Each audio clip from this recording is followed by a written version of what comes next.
Bugungi programmamizda yozuvchi Oyshan Ahmadning Muhammad Beshir Chingvang nomli romanining davomini anglatamiz. Rahil xon sipohlarning ishorati bilan Mehribonuni ishkarga uyga elib kirdi va tezlik qaytib chiqib Vangga pukilib ta'zim qilganicha Vang xo'jam aliylarga omonatni topshirdi. deb qo'ydi. Shuning bilan sipohlar o'rinlaridan turdi. Hammasi birlikda orqacha minib hujradan chiqib ketishdi. Siritdagi o'pir g'ulg'ulalarmi besilib qoldi. Muhammad Beshir Vang o'rnidan turib, panjiralarning yipak pardasini qayirib, shamol kiradigan ko'znikini echib qo'ydi. Derazadan larson shamol kirishga boshladi. Mehribonu hujrada yolg'iz o'ltiradi. Uning ko'ngli xeyli ko'tarilib qoldi. Chunki Vangning Mehribonuning oldiga kirishi tunugundan beri ko'ngilsizliklarni ko'tarib o'tgan edi. U ilidagi vaqtida Qumul Vang'i haqida butun Qumul xalqi Vangning quli, Qumulning yer zimillari uning mirosi ekan. Vangning jamolini ko'rish avom puhroq durust emas ekan. Shunga Chingvang sirtlarga chiqqanda butun xalq yuzini yagi qilib ta'zim qiladi ekan. Vangning qarsi yo'qolguncha beshini yadin ko'tirmaydi ekan. Vang bir bilan so'zlashmoqchi bo'lsa, yuz turan so'zlashmaydi ekan. Oldida turgan odamning maqsadini tejisi takrorlagandan keyin javobini tejisi orqali yetkazadi ekan. Degandek gaplarni to'liq anglagan bo'lg'achqa, bu Vangning puhralarni o'zidan past ko'rganligi emasmi?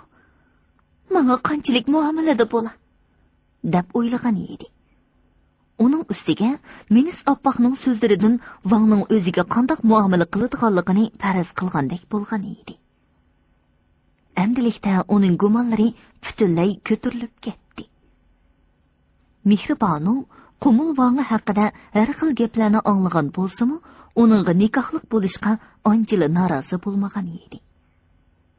Buningdagi eng muhim sabab shuki, u tarixda o'tgan avliyolar haqidagi, podshohlar haqidagi qissalarni, botir polvonlar haqidagi qissalarni o'qigan. Bu orqali Shaddod, Fir'avndek zolim podshohlarni, Hotamdek sehiy, Nushirvondek odil podshohlarni bilgan.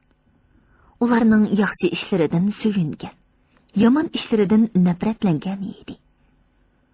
U Qumul Vang'ni bir podshoh deb biladi. Shunga bir podshohni odillikqa, sehiylikqa, odamlarga tang barobar muomala qilishga boshlash Xudo oldida bir savobli ish hisoblanadi deb o'ylaydi. Bu o'y uning ruhiy kayfiyatini jonlantirib, uningga madad bergan edi. Shunga u o'zidagi muhabbat savdosiga al bo'lmadi. Uning ko'nglidagi ulug' ishlar uni bunday shaxsiy hissiyotdan saqlab qoldi. U jimjit o'ltirib tashqarqi uydagi ishlarni, Vangning nima qilayotganligini kuzatdi. Chingvang avval ta'tillar to'nini silib ilg'iga ildi. To'nning ustiga shoyi po'tisini qo'ydi. Ondan derazaning pardasini tushirib atida yenik tasab ishkarga uyga kirdi. Mehribonu o'rnidan turishga tamshalgan edi. Vang: Bo'ldi xinim, turmuslar. Alloh taolaning qismatlari ko'pkan. Kim o'ylabdi, elidan qiz olaman deb. Nikoh g'oyib degan shu ekan. Xinimni japoga silib qo'ydim. Nurg'un riyozatchi kelib bu yerga keldilar.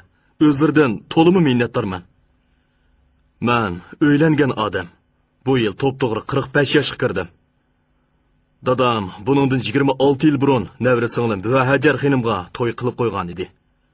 Bu xinim tunji tug'tidan keyin kasalman bo'lib qilib 20 yildan ortiq kasal azobini totdi. Nurg'un sabablarni qildik, lekin shifo topmadi. Bu xinimdan menga bir o'g'il farzand nisb bo'lgan bo'lsa-mu, o'g'lim sallamaza tug'ilmadi. Tug'ilganda ko'zlari ko'mas, tini palach ekan. Hozir 15 yoshdan oshdi. Tomiqi yaxshi, gap so'z joyida. Ammo o'zini tuzib cho'nqira olmayotdi. Bu mo Xudoning bagini deb Xudoyimga shukr qilaman. Muhammad Beshir Chingvang bu gaplarni hasrat aralash deb o'tdi. Uningda na vanglik, na beglik kibir ko'rinmaydi. U Mehribonuga qarab yiqimliq kulimsirab qo'ydi. Mehribonumu uningga qaradi. Vangning teni sog'lom edi. Qomatidan sop aql namoyon bo'lib turibdi. Mehribonuning qalbini bir xil illiq sezim egalladi. Uning ko'nglidagi g'am andishalar g'oyib bo'ldi. Vang Mehribonuning chiroyli ko'zlariga yana bir qitim qarab qo'ydi. Bu ko'zlar har qanday yurakning zil torini chekatdi. Shunga Vang bu ko'zlarga qarab bir shirin tuyg'uga cho'mdi. Osmonda to'lin oy ko'tarildi. Oy goh bulutlar orasida, goh sup-suzuk tiniq osmonda uzib yuradi. Vang bilan Mehribonu g'usul tahoratdan keyin joy namozda yonma-yon o'ltirib bomdod namozini o'qidi. Muhammad Beshirvang namozni o'qib bo'lib, panjirasining pardasini qo'yib, shamol o'tishadigan ko'zlakni echib qo'ydi, ham panjiradan sirtqa, cho'ng yo'l tarafga nazar soldi. O'rda yer yuzidan xeyli egiz ko'tarilib seling'ashqa, panjiradan qarasa, o'rda orqasidagi cho'ng yo'l nihoyatda pastda ko'rinadi. Yo'lning yuqorisi Qog'un bog'cha. Qog'un bog'chining yuqorisi Chahar bog'. Uning yuqorisi Ovod bog'chi edi. Ovod bog'cha nihoyatda qadimiy bog' bo'lib, bu yerdagi o'rik, yong'oq daraxtlari bek qirib ketganlikdan ba'zi shoxlari qurib qolgan edi. Chahar bog' bo'lsa, uningdan keyin yasalgan bog' bo'lib, hozir har xil mevalik daraxtlari rosa meva berayotgan vaqt edi. Qog'un bog'cha yaqinqi yillarda bino qilingan bo'lsa-mu, mevalari xeyli ko'p, har xil gullar bilan qoplangan edi. Vang bu bog'ni yaxshi ko'radi. Mana hozir dal bog' aylanib o'rik yeydigan vaqt. U bir fursat chiqarib Mehribonuni bog'larni aylantirib kelishni o'yladi. Yana Vangning ko'zi Qog'un bog'chidagi egiz o'sgan jo'jamga tushdi. Agar kishilar arz sunsa, ana shu jo'jamning shexiga arzni oq raxtga yezib esib qo'yadi. Muhammad Beshirvang Vang bo'lgandan beri ikki qitim shu jo'jamning shexiga esib qo'ygan arzni qabul qildi. Bugun u jo'jamning shexidan hech narsa ko'rmadi. Muhammad Beshir Chingvang xeyli yillardan beri bugungidek xushal bo'lib boqmagan edi. U burunqi ayoli buvi Hajar xonim tugab ketgandan keyin barliq muhabbatini ayoli bilan tangli o'lgandek his qildi. Endilikda bo'lsa, bundoq o'ylig'iniga to'liq pushaymon qildi. U shuningga ishondiki, o'lim uning ruhiy erishadigan narsalarni abadil abad tortib olmaydi ekan. U bugungi jimjit kechada Mehribonuning qandoqdir bir go'zalligini payqadi. Uning turmushidagi burunqi yolg'izlik go'yo tong quyoshi ko'tarilganda g'oyib bo'lgan tumanlarga o'xshash unutilib qoldi. Ularning bugungi muhabbati kamolatga yetgan hayotning o'zi bo'ldi. U go'yo nay bilan liq to'shqizilgan jamg'a o'xshaydi. Go'yo oltin quyoshga, kumush oyga mos kelganidek ularmi bir-biriga mos kelgan edi. Mehribonu bilan Muhammad Beshirvang bugungi kechani muhabbatning lazzatiga cho'mib, shirin suhbat bilan o'tkazdi. Bo'libmi Mehribonuning mono ikki hikoyati Vangga cho'nqur ta'sir qildi. Biri mundaq edi. Bir davlatning podshohi olamdan o'tgandan keyin uning shahzodasi davlatga hukmron bo'ldi. Lekin shahzoda yosh, tajribasiz, g'ururi kuchli bo'lish tufaylidan to'li chaqlarda g'azabga, hissiyotga berilib ketib, xalqni qoqishtirib qo'yibdi. Bir kuni u o'z vaziridan "Mening zohirimda ayib savan ko'rdingizmi?" deb so'rabdi. Bu chaqda vazir mundaq deb javob beribdi. "Alloh taologa shukr, sizning zotingiz ulug'vor sifatlar bilan zinnatlangan. pokiz va yuksak xuy axloqlar sizda jam bo'lgan. Sizning shafqat tasdiqingiz xosuomning nazariga silingan. Karam va muruvvatingizning shuhrati jimi olamga taralgan.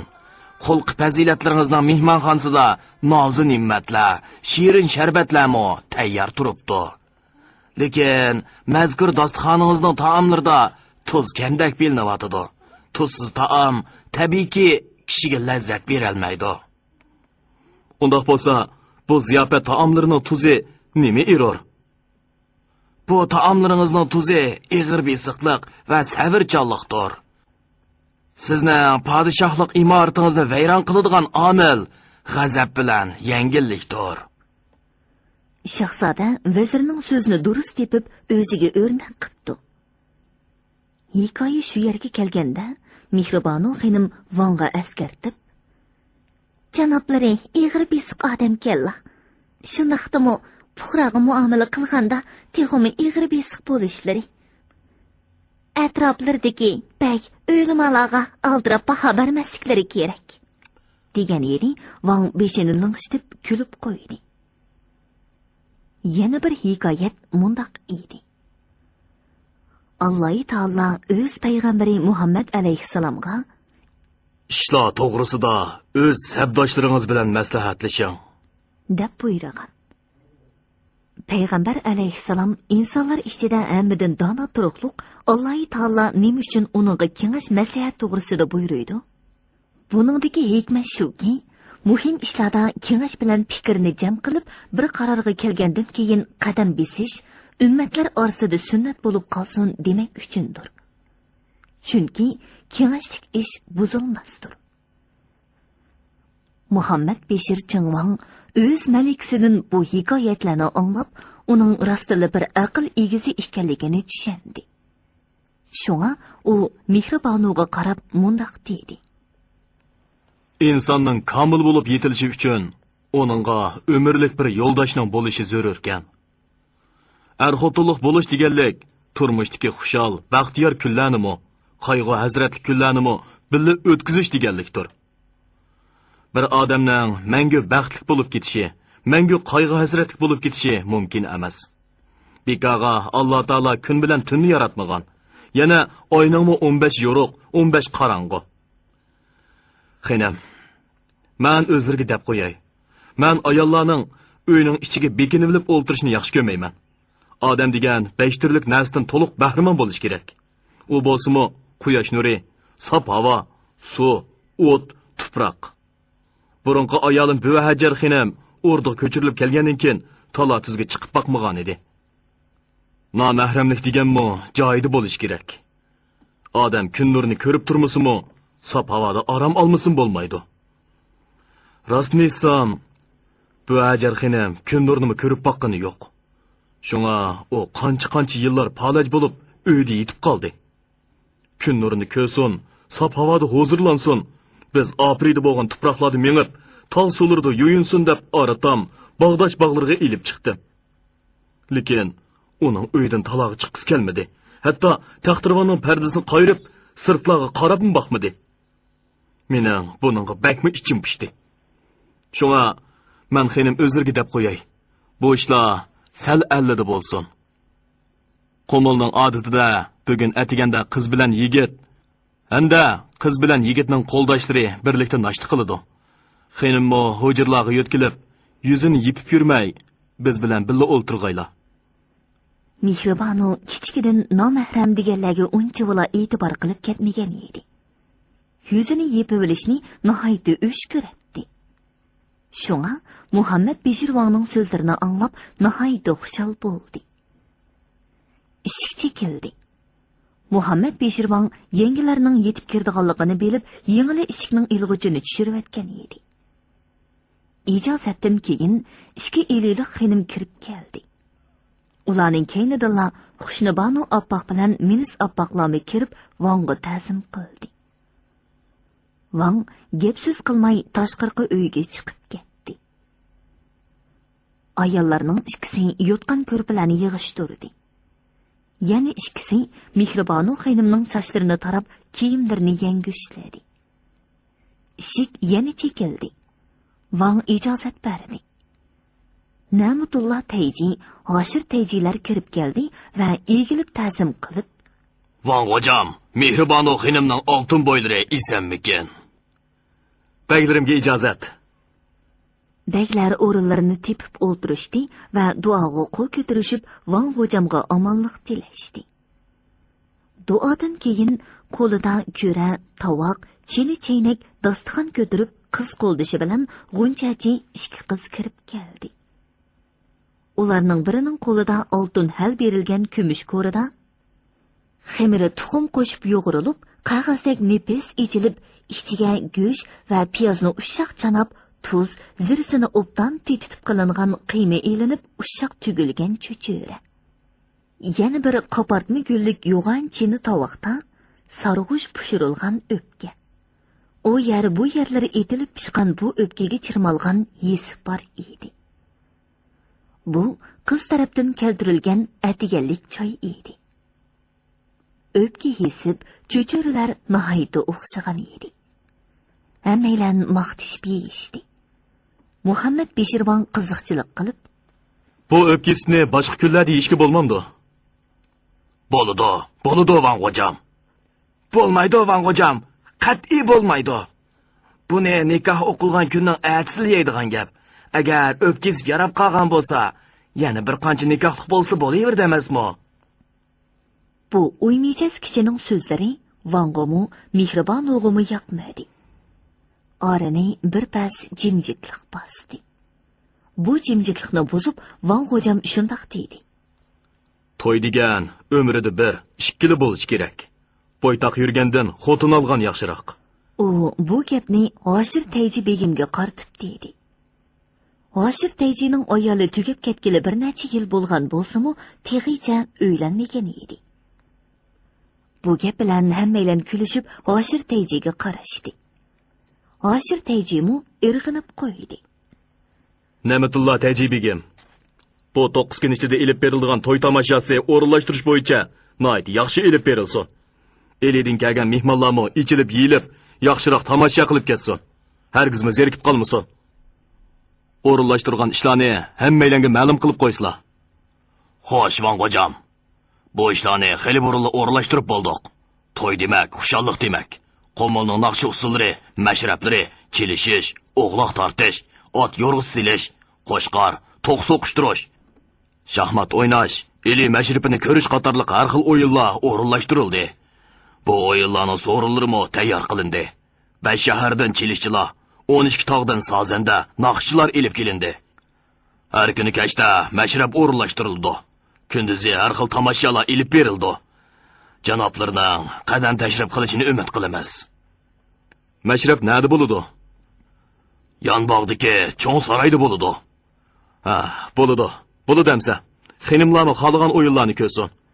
Deb Mehribonuga qarab qo'ydi Van. Mehribonu kulimsirab yerga qarab oldi. Shuning bilan hujrada ortiqcha parang bo'lmadi. Erlari duodan keyin Vanni orig'i elib chiqib ketishdi. Minis oppoq o'qishni Banu oppoqqa pichirlab, "Voy-ey, bulturqidekla bo'lib ketgan gap. Qilin qizgan bu. Ichillarda zahar qutraydi ekan. Hasadxo'rlik qilmasila bo'lmamdi." deb Minis oppoqning yig'irga tegdi.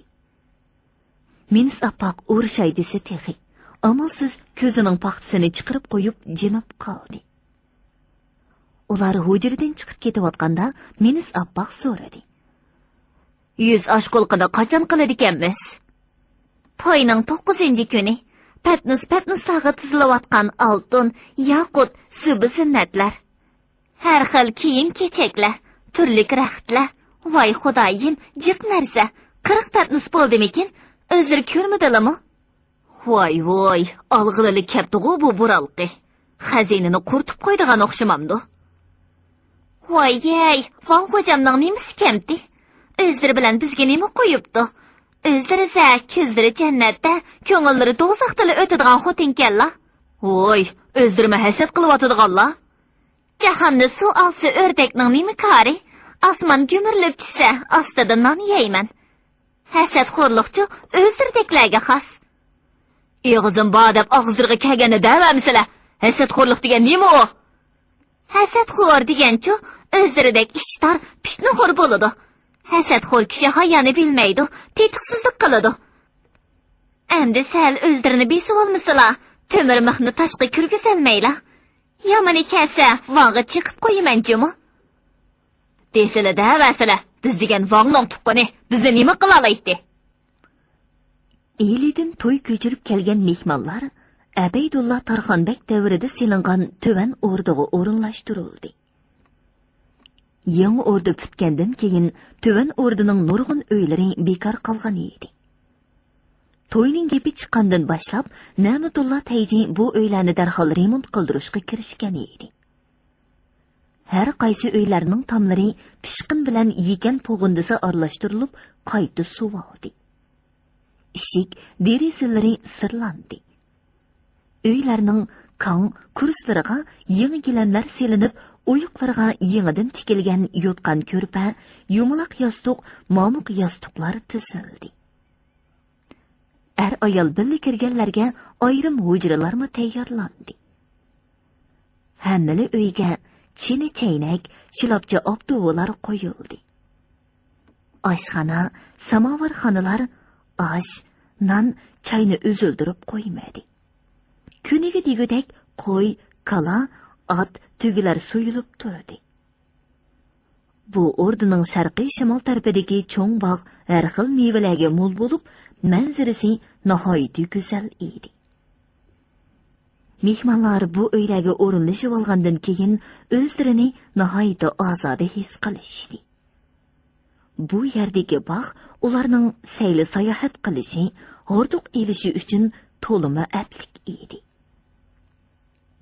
Mehmonlar kelgan kunning atisi, ya'ni tunugungi kunda Muhammad Beshir Chingvon mehmonlardan hol so'rab keldi. Ularning uzun yo'l yurib, sog'-salomat yetib kelganligidan mamnun ekanligini bildirdi. Van kelishdan burunroq xabar bo'lganlikdan, mehmonlar bu yerdagi cho'ng saroyga yig'ilgan edi. Hammaylar Vanga hurmat bildirib, o'rinlaridan turishdi. Van bu salopatlik odamlarga qarab hayron qoldi. Ular pokiza, ratlik kiyingan edi. Ijozatdan keyin ular qulluq deyishning o'rniga rahmat deyishib o'rinlarda o'tirishdi. Van kulimsirgan holda ularga qarab so'z qilmoqchi bo'lib turishiga oldiroq o'tirgan g'ururi ig'iz ochdi. Van hocamni ziyorat qilg'ili o'rdiga borayli deb turatdiq. Janoblari nihoyat kamtar ekanlar, o'zlari kaplar. Oldinlarda to'limi xijilmas. Hey, nima deganlar bu? 6 yoshlik kelsa, 60 yoshlik oldiga chiqadi degan gap emasmi? Marhamatlarga rahmat, rahmat. Ulug' Van hocam janoblariga ma'lum bo'lganki, yo'l yiroq bo'lgan bilan ko'nglimiz yaqin. Mundaqcha aytganda, biz yiltizimiz bir urug' tuqqanlardan bo'lamiz. Rostayla, biz endi rostila urug' tuqqanlardan bo'lib qoldik. Xo'sh, Van hocam, o'g'il shundoq. Lekin men nihoyat uzoqdan tortibla tuqqandochiligimizning bog'liqini da'vataman. Janoblari bilimlik, tarixdan savodlari bor bir ulug' zot. Demoqchimanki, agarda Chog'itay nasabilariga nazar soldigan bo'lsak, tuqqanchiligimizni tigiga yetalaymiz. Shundoqmi? Ha, qani so'zlisizlar. Sizlarmi Tug'luq To'mirxonning avlodlaridanmi? Topdilar Van janoblari. Hazratlari Tug'luq To'mirxonning İlyasxon ismli o'g'lining avlodlaridan bo'laman. İlyasxonning Mavlona Shayx Muhammad nomli o'g'li bo'lgan. Uning o'g'li Hasan G'ozi, uning o'g'li Ismoil G'ozi, uning o'g'li Ibrohim G'ozi, uning o'g'li Boqiy G'ozi, uning o'g'li Yor Muhammad G'ozi, uning o'g'li Muhammad Shohi G'ozi, uning o'g'li Abeydulla Tarxon. Abeydulla Tarxondan boshlangan Qumul vangliqining 7-avlod vangi janoblari sizlar bo'ldilar.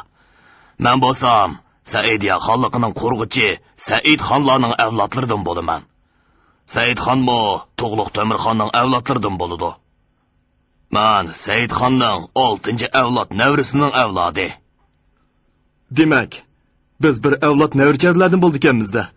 Mundaq bo'lganda Yunus xonning o'g'li Ahmad xon, Ahmadxonning o'g'li Saidxon, Saidxonning o'g'li Abdurishidxon, yana Abdukerimxon, Abdullitibxon, ondan keyin Abdullaxon. Abdullaxonning Yo'lvoz degan o'g'lining navrilaridan bo'lamlar.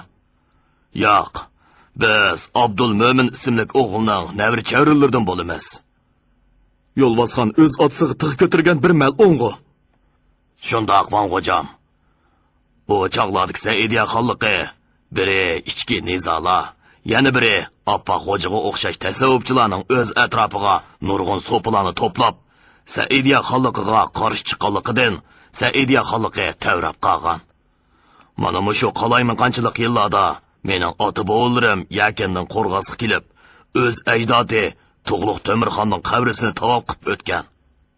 Shu gaplardan keyin Muhammad Beshirvongda g'ururiga nisbatan hurmat tuyg'usi paydo bo'ldi. Shunga shu yerda g'ururini ati choyga taklif qildi va shu joyda tejilariga farmon berdi. Mehmonlar qisilib qolmasin. Har bir kishiga o'xshash, ayrim-ayrim holda e'tibor qilinsin. Talab, ehtiyojlari bo'lsa, vaqtida hal qilinsin. Xo'sh, Vango'jam, farmon berdormiz. Bu to'yda fuqarolarni shod-xuramlik cho'msin. Mushu 9 kun ichida olvonsilik bekor qilinsin. O'rtada savol-so'roq elib berilmasin. Kechilik ko'zach pashshaplarni uylarda aram olsin. Yetim o'g'il, tul xotinlarga o'rdadan qo'y, un, guruch, may tarqitib berilsin. O'rdaning sharqi tarafi yo'l va sharqi o'stanga tutashgan Vangning oromgohi katta saroylar bilan qad ko'targan bo'lib, bu saroylarga tutash bog'lar nihoyatda go'zal manziralik edi. Vangning oromgoh saroylarining oldi tomlari qopartma naqshlik pantom, ishiklari yerim panjir qilingan ishik. Qolgan tomlari pishqin bilan oqartilib gul chiqarilgan gullik tom to'ris pallari 4 chasi ishlangan bo'lib, har bir bo'lakka bir xil gul sizib sirlangan. Sirlari ochiq ko'k, ochiq yeshil, sariq, oq, qizil bo'lib, xuddi ko'kda echilgan rang-rang gullardek ko'rinadi. U chaqlarda sirni qumuldagi sirchilar o'zlari yasaydi. Sir teshi Yipek yo'li orqali sirtdan qumulga kiradi. Sirchi ustalar sir teshini setib olib, avval uni yumshoq yonjib, aylakdan o'tkazib, qora yelimni eritgandan keyin pishqin bilan sir teshini aralashtirib yasaydi. Xurma yig'ini suz o'tda uzoqcha qaynatib, sir yig'i yasaydi. Bu sir yig'ini sirning ustiga bergandan keyin sir parqiroq bo'lib, uzun yillargacha rangi o'zgarmaydi. Bu saroylarning sirchiliklarining hammasi shundoq ishlangan. Bu yurtga nurg'un uylarning tom ishkop, yog'och sanduq, to'rus taxti pallarining hammasi mushundoq sirlangan. Qumuldagi bir qism masjid, madrasa, uy imoratlarining sirlanganligiga 400-500 yil bo'lgan bo'lsa-mu, rangi hozirgacha aynan saqlanib kelgan. Shunga bu saroylardagi sirlarning rangi shundoq aniq, shundoq singishgan bo'lib, ko'rgan kishini mahliyo qiladi. Bu uylarga kirib chiqib yurgan eliylik mehmonlarning diqqati hammadan burun bu sirchilik hunariga tushdi. Buni ko'rgan g'ururi shundoq deydi. Turpan, Lükçin qatorliq joyladimi? Mana mushundoq sirchilik ishlaydi ekan. Lekin qumuldagidek nafis, rangdor emas. Qumuldagi bu hunar hech qanday yerda yo'q. Bizning elidimi sir Rossiya tarafdan kirdi. Ammo ancha rangdor emas. Vangning oromgohlariga tutash sharqdan g'arbga so'zilgan yonbog'. Keyincha yobog' deb atilib qolgan joy mushu kunlarda qizib ketgan edi. Yonbog'ning yuqori tarafida butunlay yangi silingan katta uylar bor. Bu uylarning oldi tarafi katta bog' bo'lib, bog'ning tomlari chulik daraxtlari bilan o'ralgan. Xilma-xil mevalar ratlik tikilgan. Rang-morang gullar echilib ketgan. Bu bog'da jo'jamlar yopirmoq chiqargandan boshlab o'riklar pishib tugigacha Kok deb sayrıgan yıqımlıq ovoz bog'ni, boqqa tutash uy saroylarni bir olatdi. Mana hozirmi bu bog'lardan ana shundoq sayrıgan ovoz anglanib turadi. Bu yerda g'ijigini sozlayotgan bir sozanda boshqalarga mundoq deb berdi. Tog'di kakkuk, bog'di Zaynab deb bekor aytmagan. Mana bu sayrayotgan kakkuk emas, Zaynabdir. Bizning tog'larimizda kakkuk bor. O tog' cho'qqilariga, qarg'aylarga qo'nib olib, Zaynab, Zaynab, Zaynab deb sayraydi. Aytishlar qaraganda kakkuk bilan Zaynab oshiq-mashqmish. Ularning biri tog'da, biri bog'da yashaydi ekan. Bularning seg'inish kuylari 6-oyning 6-kuni visol tepib, bir-biri bilan uchrashidi ekan. Biroq qarqaga orq kirib olib, bularni juplashtirmaydi ekan. Bu gapni anglab turganlar kulishib ketdi. Buni anglagan ellik bir kishi Biz taraflarda kakkuk uni keladi, To'rg'ay uni keladi, Qumul degan shaharlardan deb to'g'laymiz. Bu bekor gap emaskanda. Shundoq. mehmonlarning hammasi degudek cho'ng saroyga yig'ildi. Qumulda ayollar birga o'tirib mashrab o'ynaydi. Bu hol dastlabda ellik mehmonlarga sal g'alati tuyuldi. Ammo ular 1-2 kundan keyin bu odatga ko'nib qolishdi. Qumullik xonimlar, oppoq oylalar, ellik xonimlar uylarda oralashib o'tirib, yeb ichib, yerlik, tog'liq yepizlarning aytgan naqshlarini tingshimoqda. Qumulning mashrablari g'ururiga yoqdi. G'ururi o'zimi elining naqshlarini toza voyaga yetkazib ayta oladigan, dutar bilan tamburning, chang bilan ziltarning ustisi edi.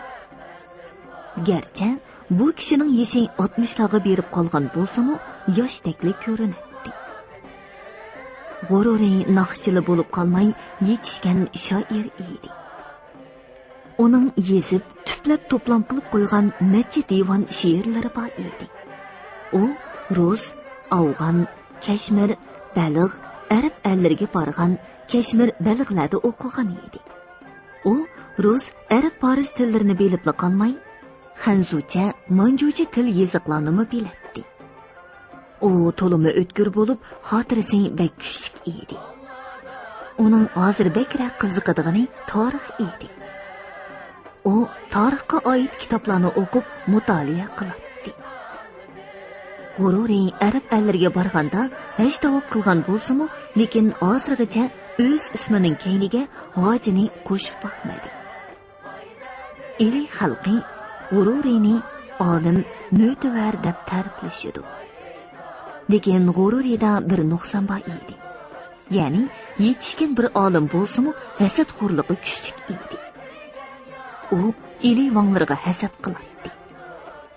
Eli vanglarining turponliq bo'lib, bolasidan bolasiga hukm surayotganligiga nihoyat o'sh edi. Uning xayolida eliga o'z vaqtida hukmronlik qilgan Tug'luq To'mirxonning avlodlari hukmronlik qilishi kerak edi. U zamonning chaqi ta'tir pirqiravotidi deb o'yladi.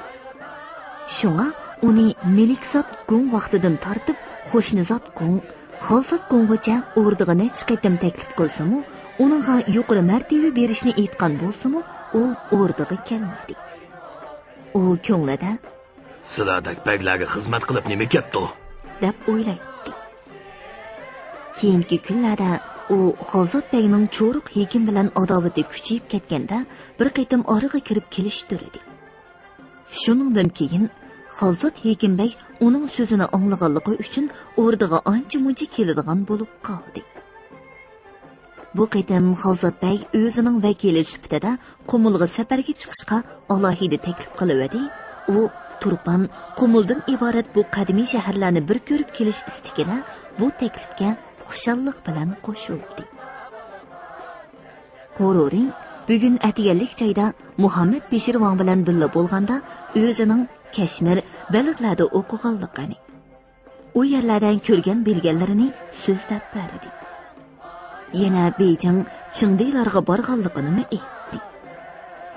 U Chingdaydagi Eli butxonasi haqida nurg'un paranglarni soldi. Muhammad Beshirvon bu bilimli kishiga texmi bekrak qiziqib qoldi. G'ururi mashrab solining to'rida o'ltirib, atganki Vang bilan bo'lgan suhbatni o'ylagan holda sozandalarga nazar solmoqda. U mushu necha kundan beri qumulning naqshi sozlariga, mashrab usullariga havas qilib qolgan edi. Dastlabda uningga qumulning naqsha, muqamlarining ohangi bir xildakli tuyulib ketdi. Lekin osta-osta ohanglarning yurishlashgan ohang sistemasi ekanligini. Bu ohanglar nurg'unlagan turlarga har bir tur bir muncha shaxlaga bo'linadiganligini his qildi. Rastini aytganda, g'ururidek usti naqshchi sozanda bo'lmasa, sirtdan kelganlar qumul naqshlarındagi ohanglarning alohidaligini osonla farq etolmaydi.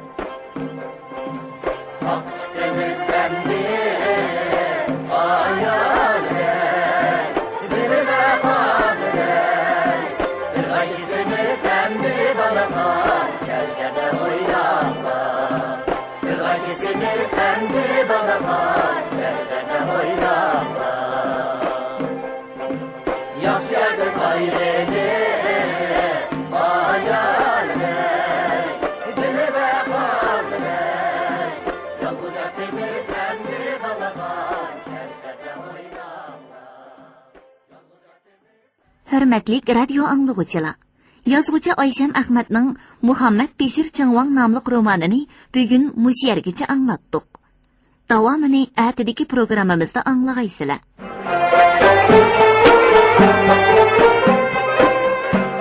Əzəldin ta əbəd könlüm, tutulmaz işıq balasıdın. Yürekler rəmilər boldun, şu könlünün macirasıdın. Tam beşiğde oturdu şahi boyluk şah yigit, ağzıdın şerbet tamadır, şerbeti altın yigit. Yigitler kızlarını közler, kızlar yigitlerini közler. Mağdadikiler törünü közler, tördikiler mağdini közler. Bugünkü programımızın diktorları Dilnigar Hasan, Salihcan Roza Hacı, Avaz Texniklar Polat Tursun, Tayir Yasin, Mas'ul Muharrir İlham Mahmud, Abdurrasul Abdurrahim, Nazaretçi Gülbahar G'upur.